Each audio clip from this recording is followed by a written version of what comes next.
জামাত চলাকালীন সময়ে নামাজে ইমামের কোনো ভুল হলে মুসল্লিরা যদি তাকবীর না দেয়, জামাত শেষে ভুল হওয়ার কথা না বলে, তাহলে নামাজ হবে কিনা? প্রথম কথা হলো তাকবীর দিবেন না, এটা ভুল প্রচলন। এদেশের ৯৯% মানুষ এই ভুলটা করে। সেটা হলো ইমামের কোনো ভুল হলে মুক্তাদিরা পিছন থেকে কি বলে তার ভুল ধরবে? লোকমা দিবে কি দিয়া? সুবহানাল্লাহ, মাশাআল্লাহ। আপনারা তো জানেন, দেখা যায় সব শিক্ষিত এবং দিনদার এবং আলেম ওলামা মানুষ এখানে, মাশাআল্লাহ। কিন্তু এদেশে বেশিরভাগ মানুষ নামাজের পরে পিছন দিয়ে কি বলে? আল্লাহু আকবার বলে। নবী করিম সাল্লাল্লাহু আলাইহি সাল্লাম বলেছেন, আত-তাসবিহু লির-রিজাল ওয়াত-তাসফিকু লিন-নিসা।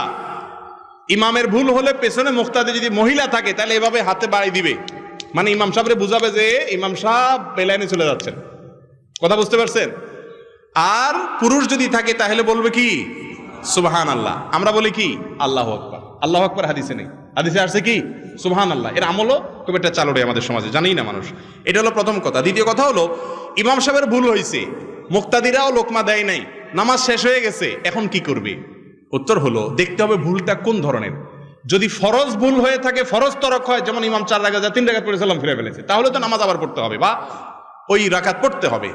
আর যদি ওয়াজিবের ভুল হয় আর সবাই কেবলার দিকেই ফিরে থাকে, তখন স্মরণ হয়, তখনও যদি লোকমা দেয়, ইমাম সাহেব যদি কি করে?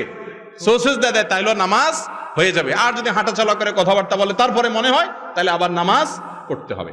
আর যদি সুন্নতের ভুল হয়, তাহলে সেক্ষেত্রে কিছুই করা লাগবে না, নামাজ হয়ে গেছে ইনশাআল্লাহ।